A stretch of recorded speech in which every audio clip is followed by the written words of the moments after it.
السلام علیکم پیارے بچوں، آپ حرف شین کی کہانی سن چکے ہیں اور اس کہانی میں جو آپ نے نئے الفاظ سیکھے تھے ان میں شامل ہے شیر، شتر مرغ، شہد کی مکھی، شاخ، شہد، شکاری اور شال۔ چلیے آج ہم حرف شین کو مزید سیکھیں گے۔ کیا آپ اس کے لیے تیار ہیں؟ یہ دیکھیے، یہ ایک شیر کی تصویر ہے جس کے اندر آپ کو مختلف حروف دیے گئے ہیں۔ ان میں سے حرف شین کو پہچان کر ان کے اندر بھورا رنگ بھرنا ہے اس طرح سے۔ جب آپ حرف شین کو تلاش کر رہے ہوں تو آپ نے یاد رکھنا ہے کہ حرف شین کے اوپر 3 نقطے ہوتے ہیں اور اس کی بناوٹ بالکل حرف سین جیسی ہے۔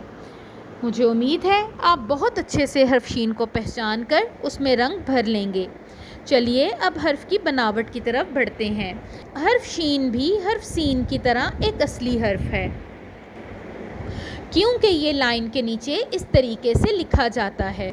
اس کے پہلے 2 شوشے چھوٹے جبکہ آخری والا شوشہ اس کا بڑا ہوتا ہے اس طرح سے، اور یہ حرف شین کی ابتدائی شکل ہے۔ حرف شین کی ابتدائی شکل 2 لائنوں کے اندر اس طریقے سے لکھی جاتی ہے۔ یہ کبھی بھی لائن کے نیچے نہیں آتی کیونکہ اس میں حرف شین کا پیٹ غائب کر دیا جاتا ہے۔ ٹھیک ہے، مجھے امید ہے آپ حرف شین کو بہت اچھے سے لکھ سکیں گے۔